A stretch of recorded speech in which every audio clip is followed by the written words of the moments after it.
Veterinary medicine is a messy business, both physically and emotionally.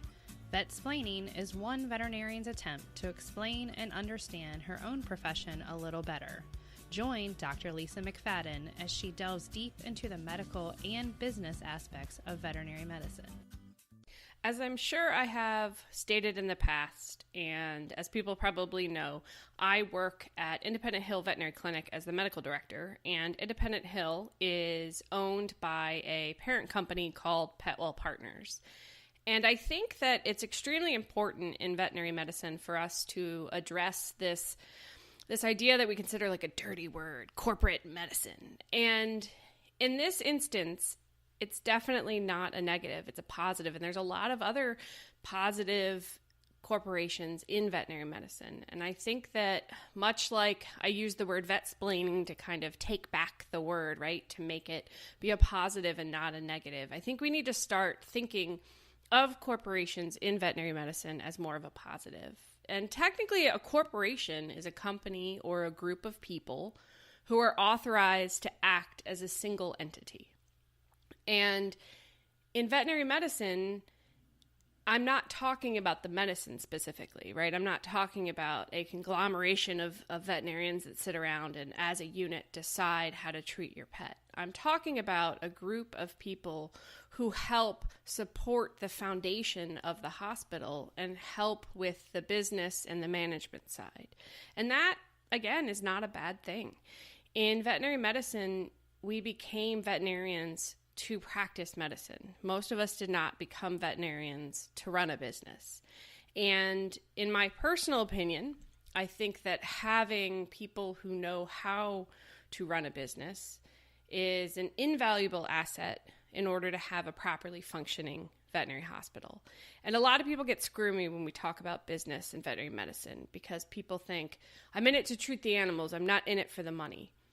And sure, we all want to help animals, but we have to make money. We have to make money to have a life. We have to make money to, at the very least, pay off our massive amounts of student debt. And we have to make money in order for the business to grow and for us to have a business. Because if we don't have employees, right, if we don't have veterinarians, if we don't have assistants, if we don't have customer service representatives, if we don't have practice managers or kennel assistants, then we can't have the business and we can't provide the medicine. So this is going to be a series of podcasts where I talk with different employees of PetWell Partners, different members of the PetWell family. And I think this is very important for a number of reasons. One, it lets you kind of snoop into the life of PetWell and understand it a little bit better.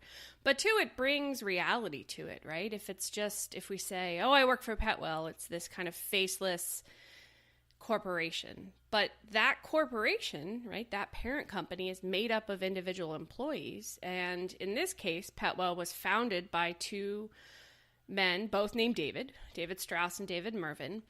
And they created PetWell for a reason.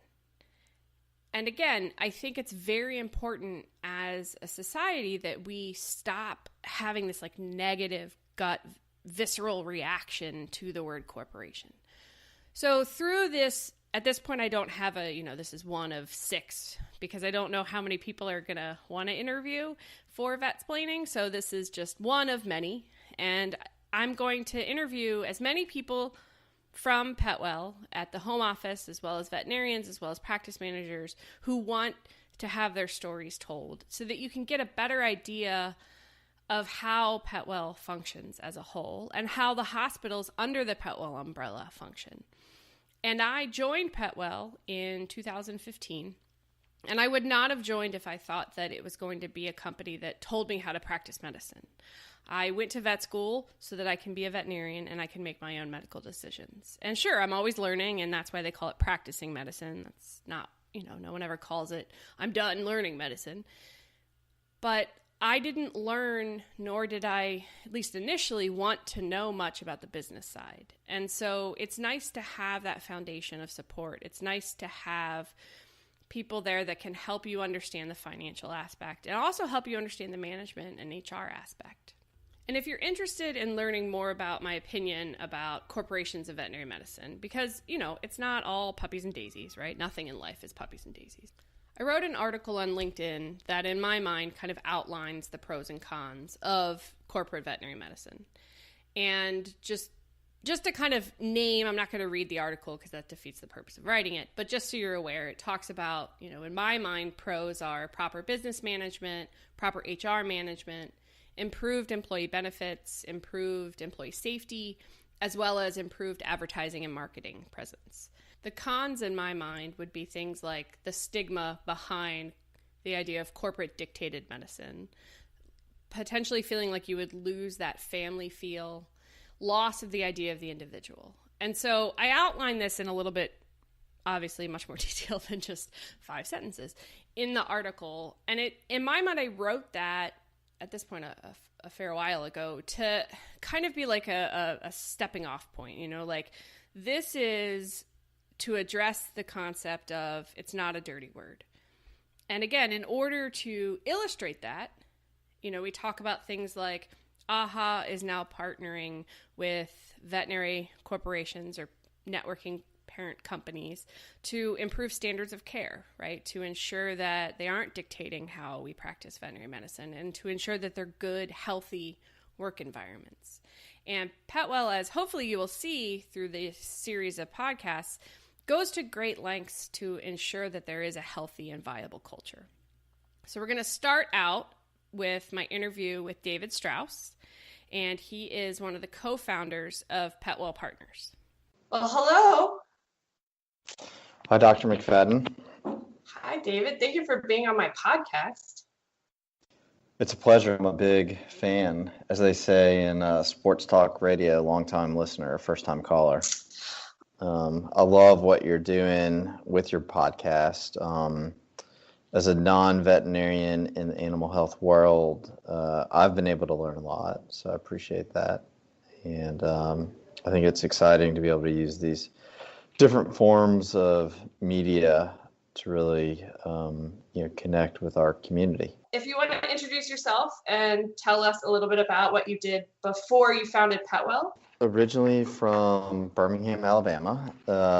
After college, I moved to New York and worked in an investment role for 4 years. And then they asked me to move over to Europe.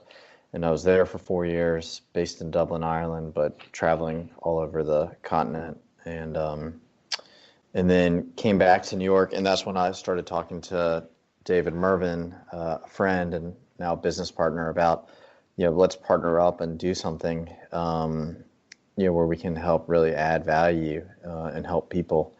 And we looked at a lot of different industries and businesses, and we had this kind of like aha, eureka moment of, there's a lot of small, medium-sized businesses that have great brands or great products or great services, but they just need help. They may need capital to grow. They may need strategic focus and planning. They may just need some good general common sense. And we felt like we could provide all of those tools to these small businesses. And one thing that we really liked about the animal health space, in addition to the lovely growth profile that it has, is just the people in it. For us, being down at what was then called NAVC in 2012 and just walking on the floor of the exhibit hall and meeting with people, and everybody was so friendly and so helpful, we've really felt like this could be a home. And these are people that we would want to work with and spend a lot of time with. And so that's what gave us the confidence to pivot, make a big career change, and launch PetWell Partners. And so did you go to multiple conferences? How did you because being naive to the field, I bet it's hard to, because we're a pretty skeptical bunch, right? So you got to at least be able to speak the lingo before we'll even talk to you. Yeah, no, it's hard. I would say, building credibility was really important. And so I think one of the things that we did, so we did go to conferences, we did talk to a lot of veterinarians, a lot of people in the in the support companies that support veterinary hospitals, just to learn as much as we could do. We did about a year's worth of research before launching PetWell. But then once we started PetWell, it was really about understanding the type of culture, the type of organization that we wanted PetWell to be. We wanted to be very inclusive. We wanted to build a culture that was very strong and very positive.